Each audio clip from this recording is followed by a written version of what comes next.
je suis toujours surpris par qu'est-ce que signifie l'ANSES, parce qu'ils m'ont dit que c'est l'Agence nationale de la sécurité sanitaire des aliments, de l'alimentation, de l'environnement et du travail. Alors le T, il n'est pas, parce que sur la fête ANSES, ça fait. Ah oui, c'est bizarre. Le travail. Le travail. Voilà, donc, Amérique travaille depuis très longtemps sur les problèmes de risque en alimentation.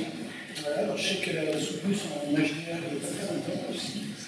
Et merci d'avoir accepté. Merci pour l'invitation. Si vous ne le connaissez pas bien, comme je dis, donc voilà, je travaille à l'ANSES, donc à la direction de l'évaluation des risques. Et dans cette direction, il y a une unité qui est chargée de développer des méthodes et des données pour l'évaluation des risques. Donc, comme l'a introduit Patrice, l'ANSES, avant, c'est issu de l'AFSA. Max vous en a parlé, donc on travaillait sur les sécurités alimentaires et on a fusionné avec l'agence environnementale et du travail. Et donc maintenant, on travaille sur ces trois thématiques, donc alimentation, environnement, travail. Et vous allez voir comment on essaie de balayer l'ensemble des expositions.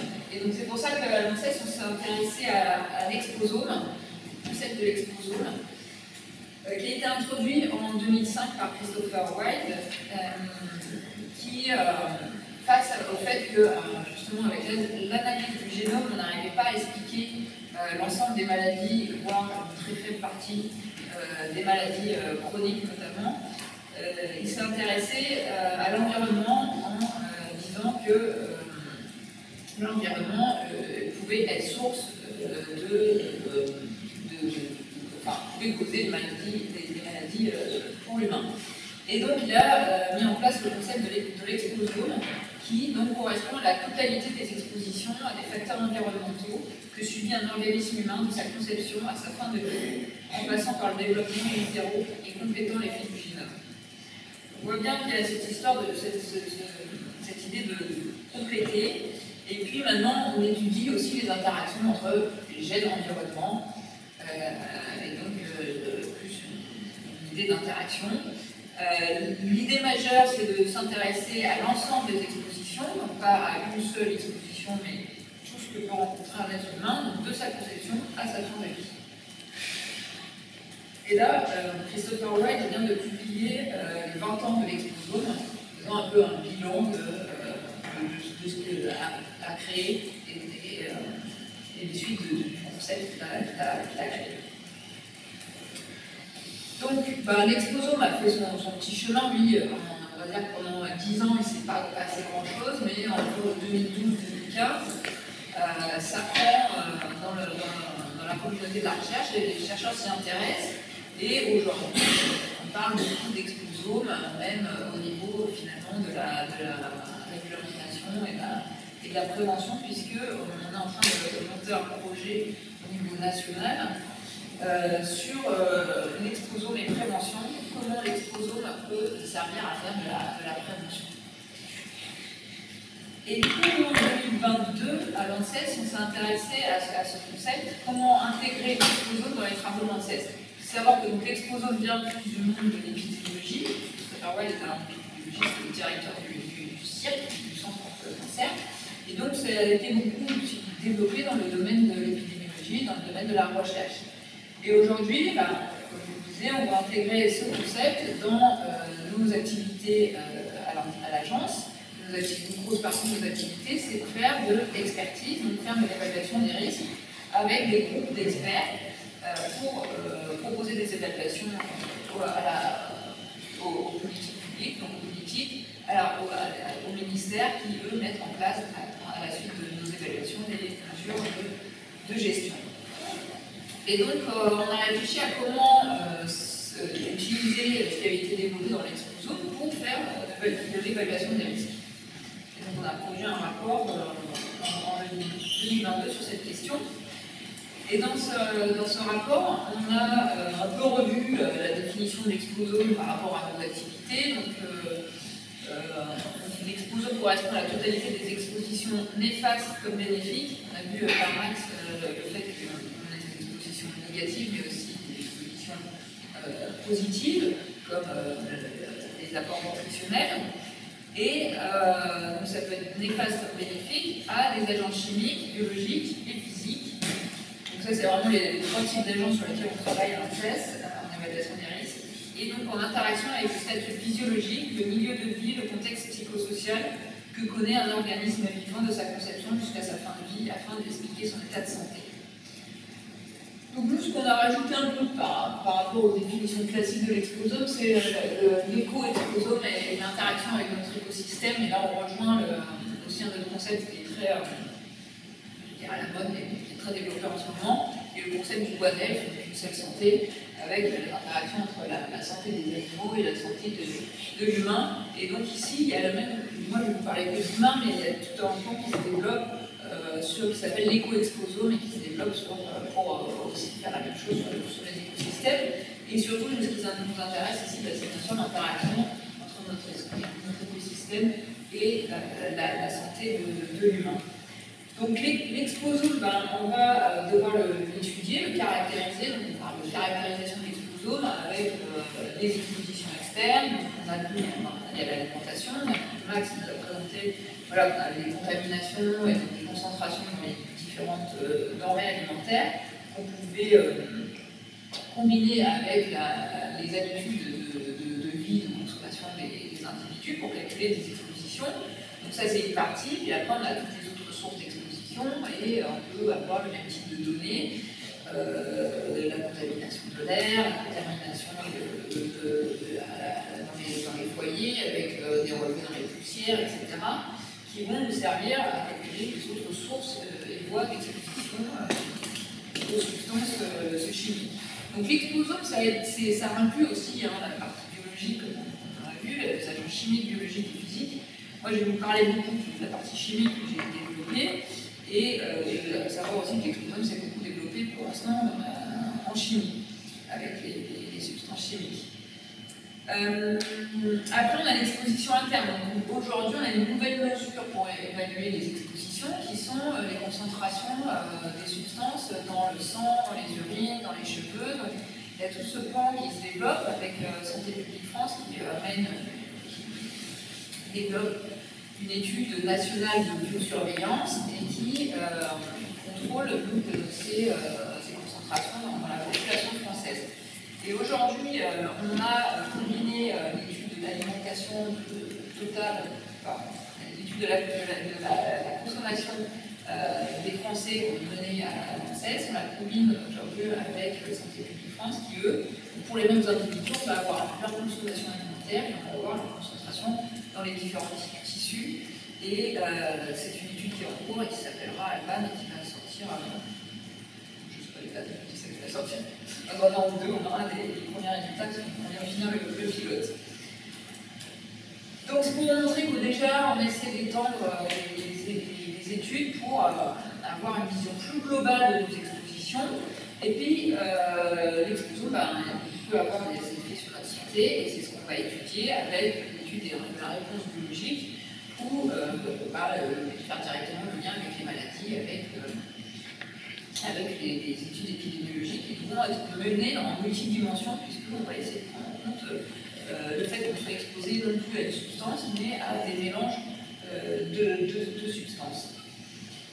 Un autre point important qui est développé notamment dans le programme de prévention qu'on développe, c'est le contexte, en fait, la position sociale, les contextes social et économique des individus, puisque finalement c'est ce contexte-là qui drive nos expositions, puisqu'il va jouer sur notre milieu de vie, sur notre comportement, sur l'accès aux soins, etc. Et donc finalement aussi sur les expositions, mais aussi comment ces expositions vont impacter notre santé, puisqu'on a observé qu'à l'exposition similaire, on n'avait pas forcément la même réponse d'un individu à l'autre et d'une sous-population à l'autre. Donc, moi j'ai tout travaillé, on a juste arrêté sur ce sujet, c'est de développer des approches intégrées d'évaluation des risques, donc pour aller vers le concept de l'exposome, parce que comme vous voyez, l'exposome c'est vraiment très large. On ne peut pas traiter tout l'exposome à la fois. Et donc, je me suis intéressée à prendre en compte la complexité des expositions ici chimiques, donc en étudiant et en combinant l'exposition alimentaire, en intégrant la variabilité, on va le voir, on a déjà parlé avec les distributions de probabilité, en intégrant le fait qu'on soit exposé non pas à une substance, mais à des mélanges de substances qui peuvent avoir des effets communs, il peut y avoir des interactions entre ces substances. Et puis, prenant en compte aussi le fait qu'on ne soit pas exposé uniquement via l'alimentation, même si l'alimentation, globalement, pour beaucoup de substances, est une source majeure, mais on a aussi des expositions via notre consommation d'autres produits, donc de consommation des cosmétiques, des produits qu'on utilise de nettoyage, d'entretien de la maison, le fait qu'on utilise des antipuces pour les chiens, des jouets, via l'air qu'on respire, etc. Donc il y a plein d'autres sources qui sont non alimentaires. Et puis on est exposé via la vie courante, mais aussi via le travail. Parfois les expositions sont bien plus importantes, mais pas toujours. Et en fait, aujourd'hui, ces deux mondes qui ne se parlent pas, qui ne communiquent pas, ceux qui font l'évaluation des risques pour les travailleurs et ceux qui font l'évaluation des risques pour la population générale. Et dans un projet européen qui est PARC, je ne sais pas si vous en entendez parler, donc qui est un gros projet coordonne l'ANSES au niveau européen sur l'exposition pour développer des méthodes d'évaluation des risques chimiques. On essaie de lier les expositions de la vie courante avec les expositions au travail, en faisant parler, communiquer ces deux mondes avec des méthodes et des données différentes, etc. Donc c'est tout le challenge. Donc ça c'est pour la partie, on va dire, externe. On va, comme l'a dit Max, combiner consommation et contamination. Et on va dire que c'est des expositions externes, on va les agréger. Et après, comme je vous disais, on a des données maintenant d'exposition interne avec les données d'imprégnation, où on a les concentrations dans les cheveux, dans le sang, l'urine, et on va essayer de faire le lien, finalement, parce que finalement on ne connaît pas dans l'exposition globale. On a des proxys de cette exposition qui sont estimés par des méthodes différentes. La première faisant appel à des données et l'utilisation, les autres types de données, c'est plutôt par les données. Et il faut les relier. Et pour ça, ce qui manque, c'est la toxicocinétique. Donc, ce qui se passe dans le corps, c'est l'absorption de la substance, sa métabolisation, son excrétion, etc. Et comme ça, on appelle ça les modèles toxicocinétiques, ou encore les modèles PBPK. Je sais pas si je vais ajouter quelque chose. Ça me reviendra après.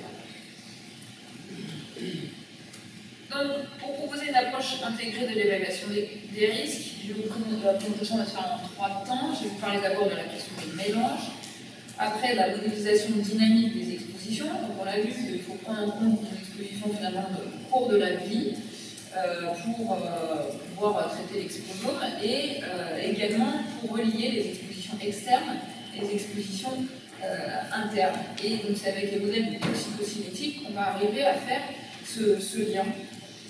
Et la troisième partie va porter sur l'exposition provenant de plusieurs sources et plusieurs voies d'exposition. Ça permet de mieux prendre en compte l'exposition chimique et il va falloir intégrer la variabilité et les incertitudes dans la modélisation. Alors en ce qui concerne la question des mélanges, il y a 3 questions. On peut résumer cette problématique en 3 questions. C'est déjà comment identifier et prioriser les mélanges à étudier. Et ça, c'est une question importante, puisqu'on est exposé à une multitude de substances, que ce soit via notre alimentation, mais encore plus si on prend d'autres sources. Quels sont les effets des mélanges?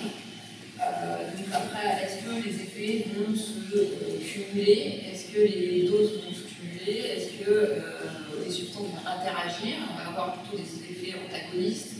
Donc, une gêne, en fait, si par exemple une substance se pose sur le même récepteur, en fait, elle ne va pas forcément. L'une ne va pas pouvoir agir si l'autre est déjà sur le même récepteur, etc. Donc là, on va avoir plutôt un effet moindre que l'effet additif et un effet synergique, donc qui va être supérieur à l'addition. On va avoir quelque chose exponentielle. Et on peut aussi avoir une potentialisation, c'est-à-dire une substance qui n'a pas d'effet, mais une autre, elle se met avec une autre, et là, ça potentialise. Donc ça, je n'ai pas développé la question 2, ni la 3, c'est comment après évaluer les risques avec différentes métriques qui permettent de traiter les mélanges. Moi, ce que je vais vous présenter, parce que c'est plus en lien avec les thématiques, c'est comment prioriser les mélanges à étudier, puisque par exemple, si on ne prend que l'alimentation, avec l'étude de l'alimentation totale qui mène Michel Ancès, les EAT, on a analysé plus de 200 pesticides dans l'alimentation, plus de 30 contaminants inorganiques, 10 additifs, 10 phytoestrogènes, 20 mycotoxines, 50 dioxines, PCB, furane, etc. Donc si on prend que les pesticides, on a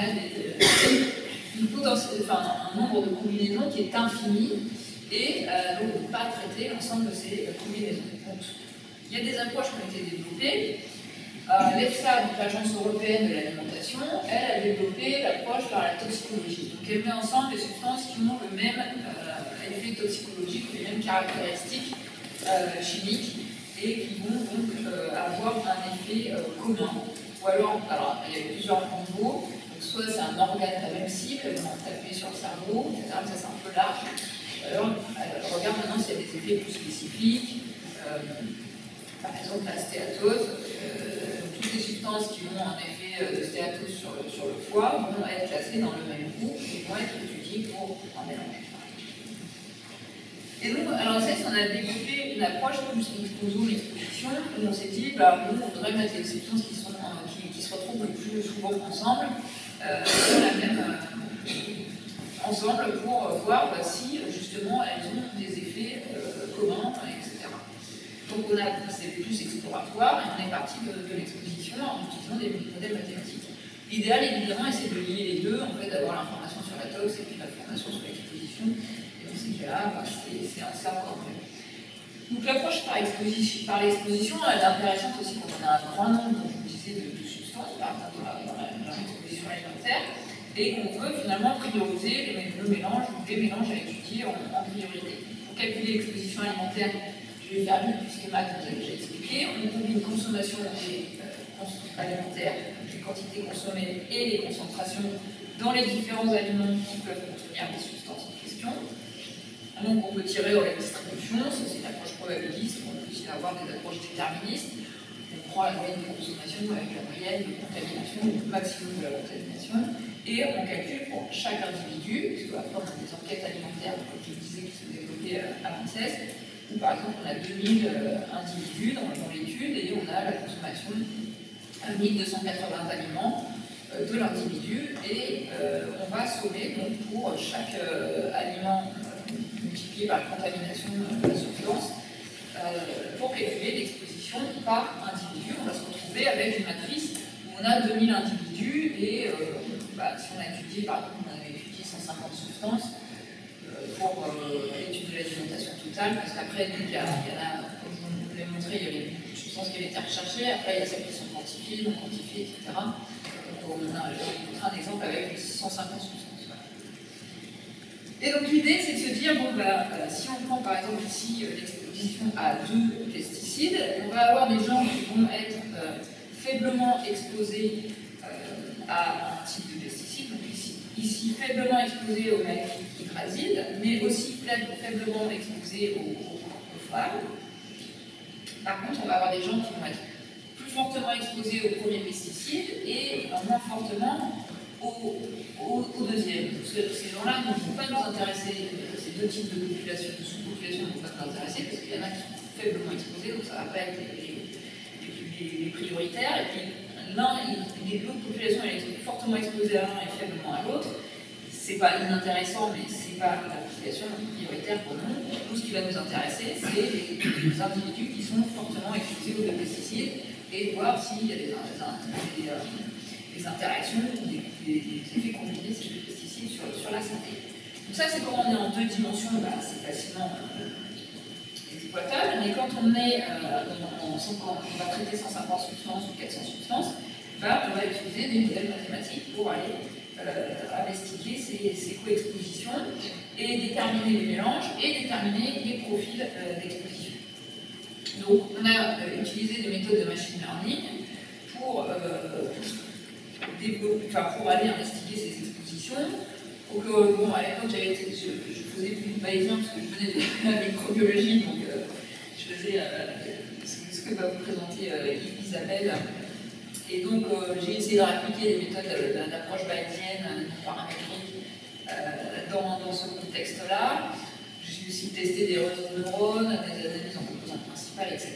Mais finalement, on s'est focalisé sur la factorisation en matrice non négative et une combinaison qui permet de réduire la dimension et après en combiner avec une classification hiérarchique. Je vais vous présenter un peu plus détaillé. Et puis, il y a d'autres modèles qui viennent plutôt du monde de l'exposome, comme je le disais, avec des données de biomonitoring, donc de surveillance, où ils ont développé plutôt les approches par réseau, etc. Et puis après, on a comparé un peu l'utilisation de ces deux types de méthodes. Et ce qui ressort, c'est que finalement, la factorisation matrice non négative, elle est plus interprétable que les réseaux de neurones, où effectivement, ça va être mais derrière, on ne va pas pouvoir forcément utiliser les données, alors qu'avec la factorisation matrice non négative, on a des données chiffrées, vous allez voir qu'on a deux matrices qui se créent, et on peut réinjecter ces données pour aller même faire une épidémiologie derrière, une fois qu'on a classé les personnes. Donc on a appliqué ça à différents types de données, donc l'alimentation, mais aussi au monitoring, pour les travailleurs, les expositions en pesticides, etc., donc différents projets. Maintenant, au niveau européen, on utilise aussi. Et donc la factorisation en matrice non négative, ça décompose la matrice dont je vous ai montré. Là, on a l'exposition de 2000 individus à 150 substances. Ça la décompose en deux matrices par un algorithme qui va optimiser, donc minimiser les erreurs. Et ces deux matrices, elles vont représenter quelque chose, justement, où on a la première matrice U qui va représenter la composition des mélanges. Donc, pour chaque substance, on va avoir son poids dans le mélange. Et le mélange, en fait, donc ça réduit la dimension. Donc on avait une matrice qui était composée de S fois N individus. Là, on va avoir une sous-matrice qui est S substance, mais K composantes. C'est un vecteur et chaque vecteur va composer le mélange. Et, et chaque substance va avoir son poids dans le mélange. Et donc, en fait, un vecteur nous représente un mélange, et la matrice V, elle, va représenter le mélange et le poids qui représente l'exposition de l'individu à ce mélange. Et donc après, on va du coup déterminer les mélanges par rapport à la matrice U, et on va après appliquer une classification hiérarchique sur la matrice V pour aller faire des sous-groupes d'individus qui auront des expositions similaires au mélange déterminé. Donc on applique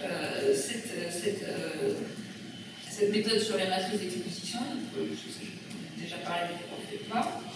Et voilà ce qu'on peut obtenir. Donc, là, ça représente la classification, on parle de la fin, des individus, où on voit que, alors ça c'est 79 pesticides, on avait deux sous-groupes de population, un bleu clair et un bleu foncé. Et les bleus foncés, globalement, ils étaient moins exposés que le bleu clair. Et le bleu clair, on voit qu'il y a des pics d'exposition à certains pesticides, et donc eux, ils sont co-exposés de façon assez importante si on prend ici les trois pesticides, le mélange, en fait, on peut l'agrandir ou le diminuer en termes de composants. Et ça, c'est la matrice des corrélations qui montre les co-expositions. On peut aussi appliquer ces méthodes directement pas directement, justement, au lieu d'appliquer sur la matrice d'exposition, parce qu'en fait, finalement, la question c'était, une fois qu'ils sont co-exposés, ok, mais en fait, c'est pour aller faire derrière les mesures de gestion, il nous faudrait savoir finalement par quel aliment. Donc on se dit, si on a des groupes d'individus qui ne sont pas exposés de la même manière, c'est que finalement, ils ne mangent pas la même chose. Donc on va d'abord faire des régimes alimentaires et voir si, à partir des données de consommation, on peut classer les gens avec des consommations alimentaires particulières. Et donc on applique la même méthodologie, mais non plus sur les expositions, mais sur les consommations. Et donc là, on va avoir dans la matrice U non plus des substances, mais des aliments. Et ces aliments vont nous informer finalement sur des comportements. Alors, on a là, par exemple, c'est un exemple. On a le groupe 2 qui, eux, 36% de leur consommation était composée de soda, pizza, sandwich, hamburger, donc on va dire de junk food, et 22% avec un régime plus traditionnel avec baguette, camembert, viande, etc. Et via ces deux vecteurs de consommation, eux, ils sont exposés à des mélanges particuliers, donc à des mélanges d'HAP, de mycotoxines et de polybromés par exemple. Et via ce vecteur de consommation, ils sont exposés à des mycotoxines, etc. On a le groupe 3, après on a aussi, on peut caractériser les groupes, en fonction de leur âge, de leur sexe, de leur catégorie socio-professionnelle, de leur PMI, etc. On voit que la moyenne d'âge ici, c'était 62% des femmes âgées autour de la cinquantaine, elles ont un régime qui est 50% composé de viande, de fruits et légumes, et donc elles sont plus exposées aux pesticides. Et voilà, donc on retrouve un peu des caricatures, enfin c'est pas des caricatures, mais c'est que les jeunes mangent plus de junk food, et les femmes, ça la cinquantaine, plus des fruits et légumes, et elles sont exposées aux pesticides. Donc une fois qu'on a fait ça, on peut aussi aller investiguer la toxicité des substances. Comme je vous l'ai dit, matcher à la fois l'exposition et le fait qu'ils tapent sur la même cible ou qu'ils aient un effet commun. Je ne vais pas détailler parce que je ne vais pas avoir le temps, et là aussi non plus, voilà, ce que je vous disais tout à l'heure, c'est qu'on retrouve à peu près les mêmes résultats qu'on utilise la SNMU ou les réseaux de neurones. C'est pas des résultats identiques, hein, mais les mélanges se retrouvent. Par contre, les réseaux de neurones, on n'a pas forcément d'indicateur derrière, alors que finalement, avec la SNMU, on peut utiliser par exemple la classification des personnes en profil, on peut les faire directement si on a leur effet de santé, on a des effets de santé, on peut regarder par rapport à tel cluster s'il y a des différences d'effets dans les différents clusters. Et donc c'est plus intéressant d'un point de vue pour la suite. Comme je le dis, je passe vite parce que j'ai beaucoup de choses à dire et pas trop de temps que ça. Donc on a appliqué à d'autres types de données et à quoi ça sert, ça prend en compte les effets combinés des substances, donc les mélanges, et surtout à les prioriser, puisqu'après, une fois qu'on a déterminé les mélanges en question, je ne vais pas montrer, mais par exemple pour le lait maternel, on a déterminé les mélanges, après on peut étudier leurs effets combinés sur la substance. Donc pour la partie dynamique, donc là, ça fait appel à des modèles dynamiques où on veut représenter dans le temps ce qui se passe et j'avais vu tout à l'heure, j'ai l'impression. Voilà, on va avoir des moments où on va consommer donc avec le pic, et puis après la substance va s'éliminer dans le corps, c'est ce qu'on représente ici par des équations différentielles qui sont les modèles toxicocinétiques, les modèles PDPK. Et après l'individu mange un aliment nouveau, et il élimine la substance, il mange de nouveau, il élimine la substance, etc. Donc après, il faut savoir est-ce qu'il y a un seuil, est-ce que les substances certaines s'accumulent dans le corps, comme le cadmium par exemple, le métaux, voilà, ça peut s'accumuler dans le corps. Les pesticides, maintenant, je développe des pesticides qui s'éliminent rapidement, donc ça va être au cours d'une journée, on va éliminer le pesticide, donc c'est tout ça qu'on peut prendre en compte. Et ça c'est une courbe, et puis après, on peut tracer les courbes comme ça pour l'ensemble de la population, et on va regarder si on dépasse le seuil, combien de fois on dépasse le seuil, ce serait pareil difficile par mois, combien de fois on dépasse le seuil, combien d'individus le dépassent, combien de fois un individu dépasse le seuil au cours de sa vie, etc. On peut avoir des indicateurs plus dynamiques que des indicateurs statiques, comme l'a été montré par Max, par exemple, juste le fait de prendre une photo à un instant T et de regarder combien de gens dépassent. Donc, ce que nous, on a voulu faire, c'est de se dire, bon, bah, ok, on a cette dynamique et puis, d'un autre côté, on a les données d'imprégnation. Donc, on veut combiner et voir si, avec des modèles de combinaison des contaminations, comme l'exposition, comme on a montré avec l'exposition alimentaire, mais aussi en intégrant les autres sources. Ici, on l'avait fait sur le cadmium, donc on prenait la cigarette, parce que c'est une grosse source importante d'exposition au cadmium. est-ce qu'en appliquant un modèle de toxicocinétique, on arrive à prédire correctement les expositions observées en interne? Donc là, c'est si on prend l'EAT, donc c'est les études de l'alimentation totale à un instant T, donc je sais plus, c'est en 2006, je crois, plus la cigarette, on applique le modèle des Pécard et on regarde si ça match avec les observations des concentrations urinaires dans la population française, à l'époque c'était l'étude de l'ENNS, au cadmium. Et on voit qu'on n'arrivait pas à bien prédire les observations pour plusieurs raisons. Parce que déjà, on voit qu'on a un manque de variabilité, donc en rouge on est beaucoup plus moins étalé, distribution moins étalée, et on n'arrive pas aussi à prédire les formes d'exposition. Pourquoi? Parce qu'en fait, les gens qui étaient dans l'étude ENNS, eux, ils avaient, par exemple, des gens âgés, donc qui avaient cumulé le cadmium au cours du temps, et donc avaient été exposés dans les années 70, donc pas du tout aux concentrations qu'on relevait avec les données de l'EAT.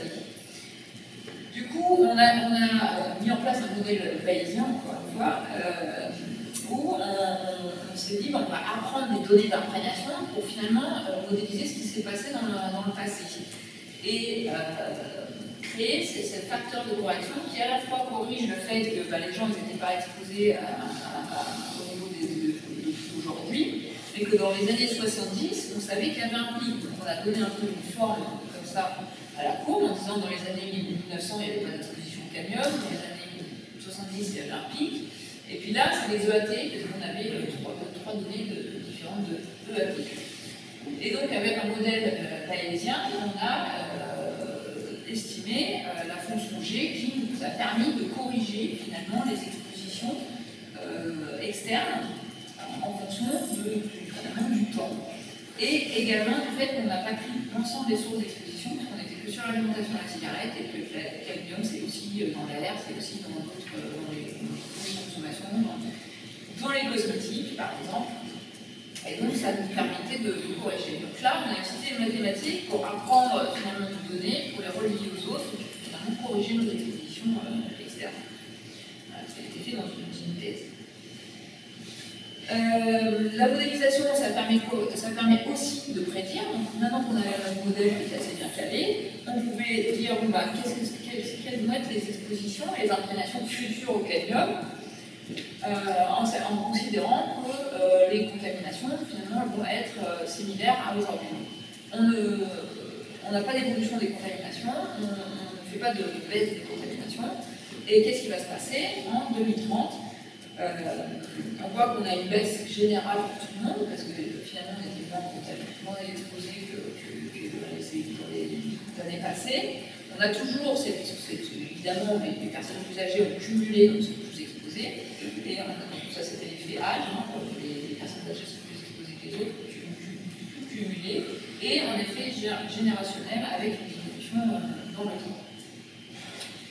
Donc voilà, l'impact sur le risque, c'est qu'avec les expositions alimentaires, on prédisait que uniquement on était autour de 1,5% de dépassement. Avec les concentrations urinaires, on est plutôt autour de 5% et 3%. Donc en fait, imaginez que c'est peut-être un intermédiaire.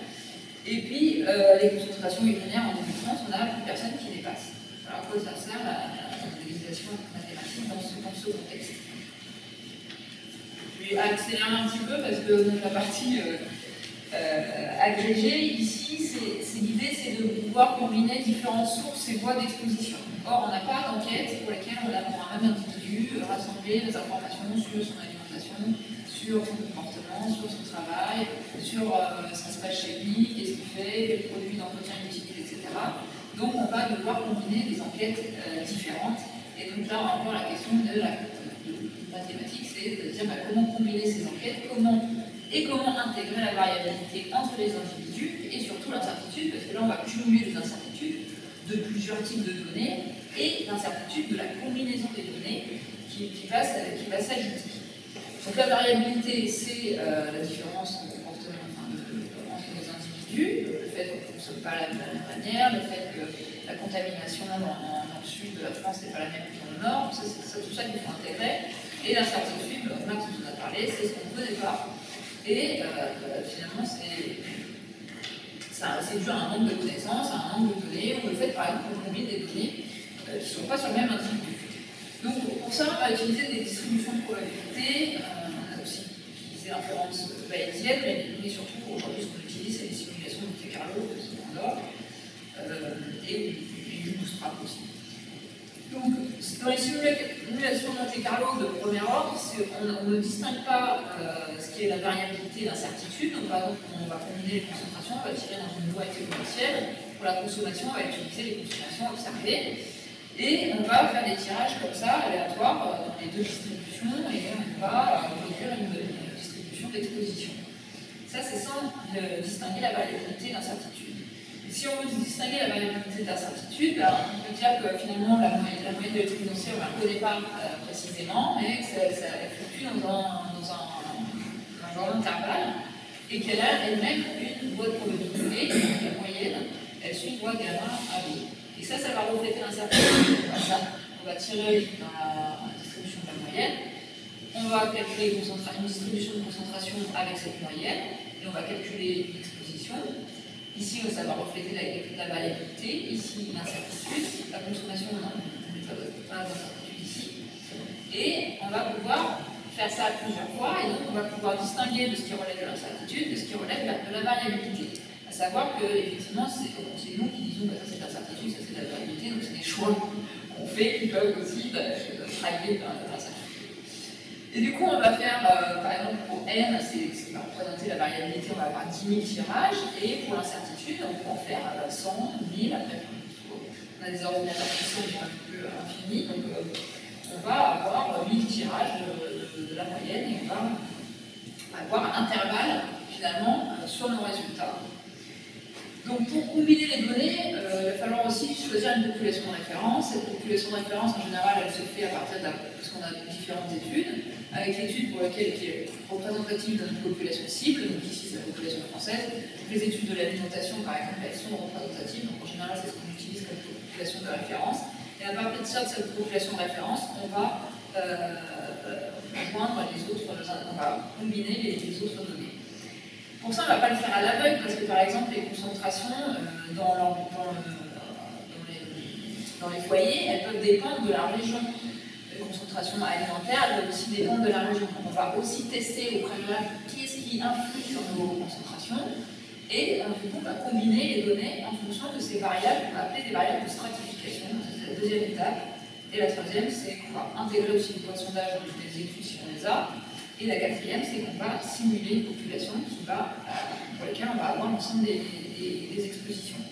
Donc, par exemple, pour le plomb, on avait une étude qui était VGSFAE, qui était pour les enfants, la consommation des aliments par les petits-enfants. On a combiné avec les EAT, les populations âgées, et pour lesquels on a fait la consommation alimentaire, la partie ingérée. Mais les jeunes enfants ingèrent aussi beaucoup de poussière, ça il faut le savoir, c'est assez important dans le fait d'études.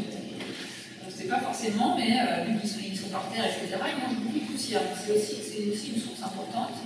On a l'air qu'on respire, qui peut être source de plomb, et donc là on a une autre base de données qui est le BDQA, et on a les poussières dans les foyers avec l'étude plomb habitat par exemple. Et également les eaux dans les robinets, parce que le plomb, c'est dans les canalisations. Donc il faut intégrer l'ensemble de ces données pour avoir une exposition via l'ingestion, l'inhalation et le contact cutané, et donc c'est s'appelle l'exposition AKG. Et donc pour chaque type d'exposition, on a une équation, et donc chaque équation peut être calculée avec des distributions de probabilité, quand on les a évidemment, si on les a pas, on a des valeurs. C'est pas toujours la même manière, selon la variable, d'intégrer des expressions, l'incertitude et la variabilité. Donc là, c'est le processus de combinaison. Donc on va tirer un vecteur. Par exemple, dans le plomb habitat, on a la concentration dans la poussière, dans les sols et dans l'eau. Donc on va tirer un vecteur par foyer et on va combiner avec l'alimentation d'une personne. Et puis l'air de la région dans laquelle elle vit, puisqu'on a des relevés d'air par région, peut-être que on peut avoir de façon plus micro. Et donc, là, les variables de stratification, c'était ce qui jouait sur la contamination, c'était l'âge et la région. L'âge, pourquoi? Parce que, par exemple, les enfants ne jouaient pas sur les mêmes aires de jeu.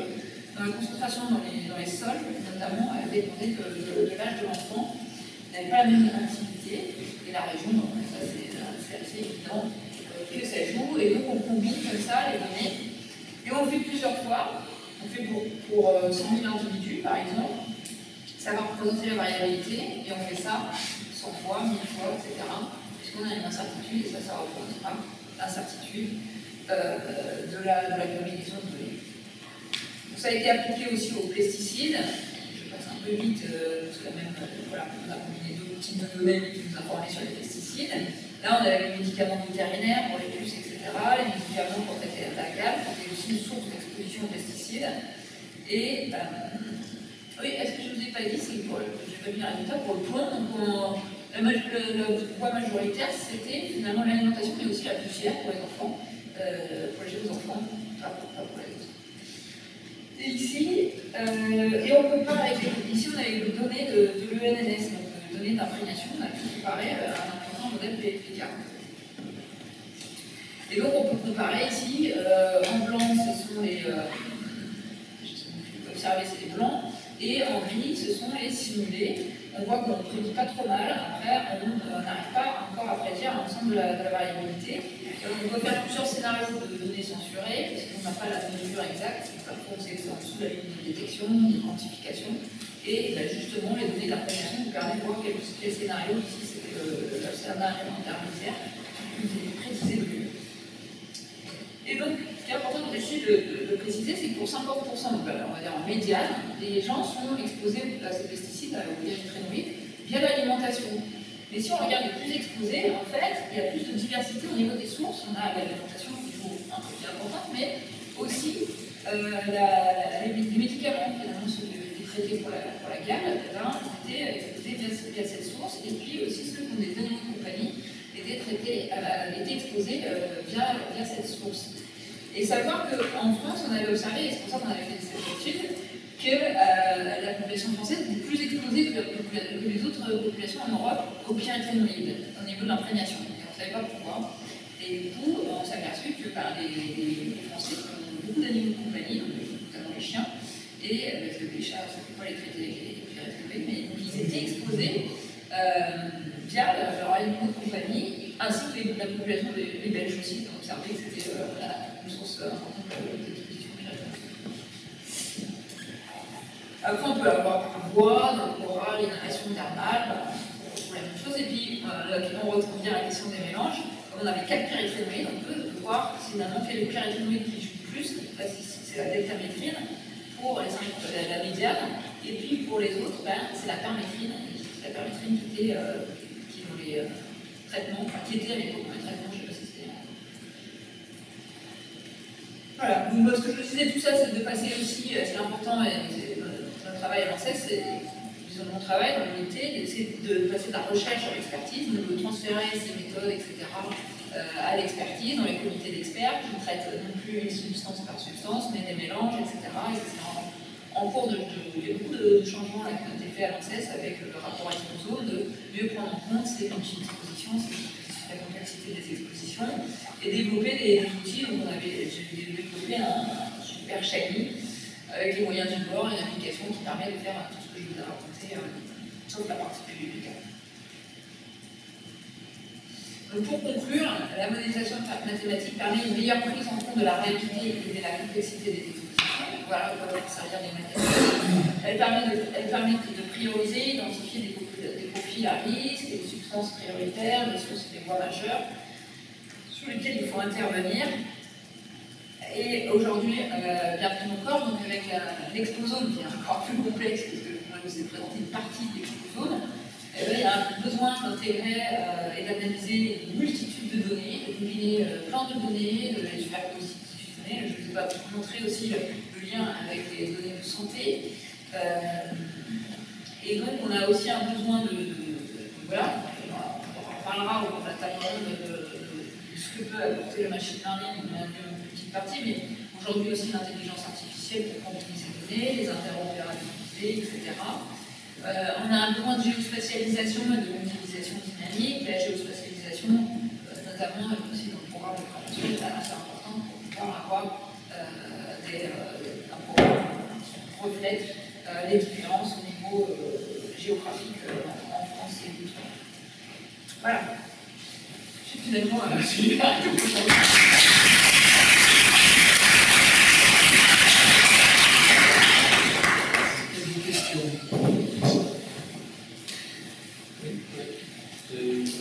partie où on parlait de caractérisation en matrice et modélisation. C'était pour la slide. Vous avez expliqué comment ça fonctionnait, et en fait, j'arrive pas à distinguer cette caractérisation du processus qui permet d'obtenir la matrice d'exposition. D'abord, on calcule la matrice d'exposition. En faisant un produit de Ouais. par mélange par individu, Voilà, ici, on obtient la matrice d'exposition en combinant les données de consommation et de concentration. Soit en faisant des tirages, soit en prenant une moyenne fort percentile. Et une fois qu'on a cette matrice là d'exposition, on la décompose avec la SNM. C'est deux étapes, il y a une étape préalable de calcul d'exposition. Mais on peut aussi mettre la matrice de concentration dans les urines, dans le sang, directement dans la SNM. Et là, tu te fixes le cas ou tu essaies de le... Je fixe le cas. Le problème dans la photo, tu fixes le cas. Ah, je fixe le cas, pardon. Ah oui, le nombre de dimensions. Ouais, non, oui, c'est-à-dire cas, non, on teste plusieurs, on regarde le cas optimal, on essaie de trouver le cas optimal, etc. Et ce qui est bien dans la SNMU, c'est finalement, quoi que le cas on choisisse, les premiers vecteurs sont toujours les mêmes en fait. C'est stable, donc on peut toujours rajouter un nombre de cas, mais par exemple, quand on avait travaillé sur les travailleurs, il y avait tellement de pesticides, je sais plus combien de substances il y avait dans les 300, on était en grande dimension, on avait trouvé que le cas optimal c'était 20 combinaisons, c'est 20 mélanges. Mais finalement, les premiers sont les mêmes, et c'est ceux qui expliquent le plus de la variante, donc finalement on va s'intéresser, si on veut vraiment les prioriser à ceux-là. Et finalement, je ne sais pas avec ces cas. Donc ça, c'est oui, la question que vous avez faite.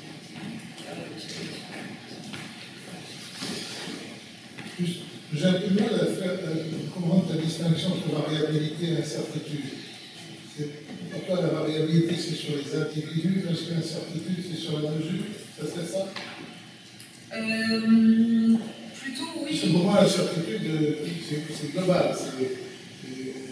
La variabilité est inclue dans l'incertitude. Nous, on la distingue. On la distingue, oui. En fait, les variabilités, c'est plus lié à un comportement, mais aussi, ça peut être sur les mesures. C'est-à-dire qu'il peut y avoir une différence, par exemple, dans l'exposition dans les produits de la mer, en fonction de la région. Et ça, pour moi, c'est de la variabilité.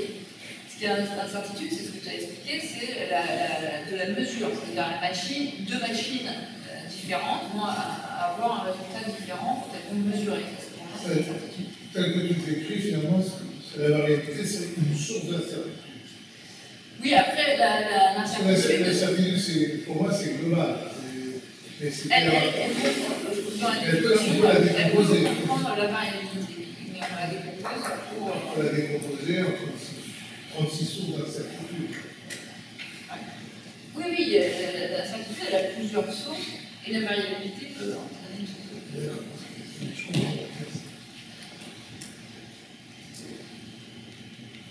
Tu nous as montré là, une distribution où c'était très concentré, tout sous-estimait ton risque. Ah oui. Est-ce que c'est pas dû, comme Max disait, ce qu'on n'observe pas, on n'en tient pas compte, quoi. Là. Ouais. Ben si, par exemple, nous on n'avait pas mis dans le modèle les camions dans les produits de conso. Ouais. Donc ça, effectivement, c'est pas dans le modèle. Voilà. Donc effectivement, il y a des choses qu'on ne mesure pas qui sont là. Je me souviens de Jean-Claude Volatier qui a travaillé il y a 20 ans, on discutait sur le plomb. Moi, je pensais qu'effectivement, le plomb, c'était surtout dans l'eau et l'alimentation. Et elle avait dit non, c'est les poussières des jeux, des aires de jeu où en fait la pâture se désagrège et comme elle est plomb, ils en avaient des tonnes. C'est encore le cas? Eh bien oui, donc nous, quand on l'a fait, c'était après, c'est des aires de jeu, et même dans la maison. Les enfants mangent la poussière, les mangent à la maison, etc.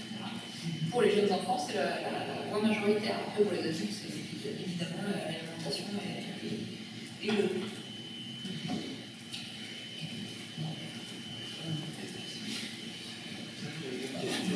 Sur la méthode de Monte Carlo 2D, donc il y a un paramètre lambda que vous utilisez qui mesure l'exposition.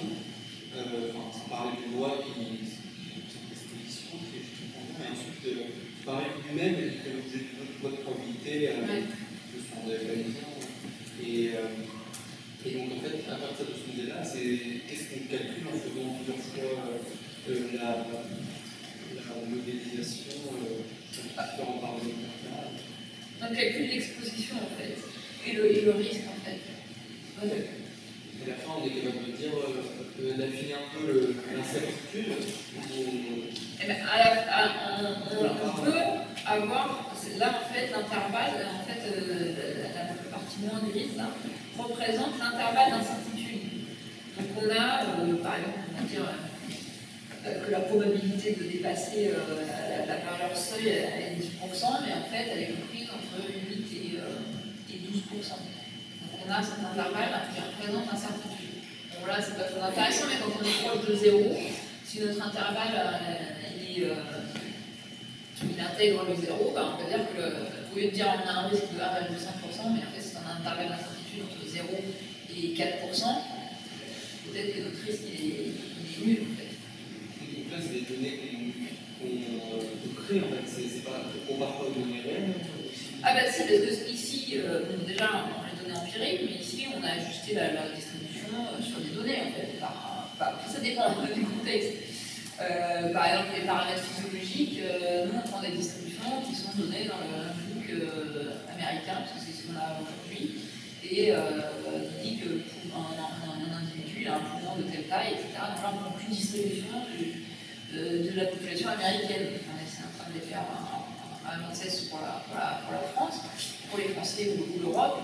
Et par exemple là, on utilise une distribution et il y a eu des données observées avec les États-Unis, donc on parle de distribution. Après, quand on a des données de contamination dans les poussières, on peut ajuster une distribution pour prendre. De préférence, on utilise la distribution empirique, donc on utilise les observés et pas des ajustements de loi. Mais ça peut être un ajustement de loi comme c'est présenté ici. Par exemple, pour reprendre la distribution opinion empiriquement sur une population américaine, tu l'as utilisé pour faire une modélisation sur la population française avec une variation de paramètres ça. Ben là, ce que tu dis, c'est que le lambda, il servirait à ajuster le fait qu'on soit différent entre l'américain et le français. Oui, on pourrait faire ça. On pourrait faire ça, parce que comme on ne sait pas les Français, on ne fait pas, et si vous savez les Français, je pense que dans la distribution de la France, mais oui, ça peut être ça en fait. Le modèle, en fait, quand on construit, il peut avoir plusieurs variables, une multitude de variables, et puis plus on intègre le poids de source, plus il y a de variables, et chaque variable, si on a des données empiriques suffisantes, on va prendre ces données-là. Si on a des données mais pas suffisantes, en général, on va ajuster une loi pour avoir quelque chose de plus complet. Si on n'a vraiment pas de données, on va prendre les données qu'on a, on va demander à des experts de nous donner un range, etc. Donc en fait, ça dépend un peu de la connaissance. Donc ça va être les études qui vont permettre d'estimer par le AB, ici, qu'on a choisi. Oui, c'est ok.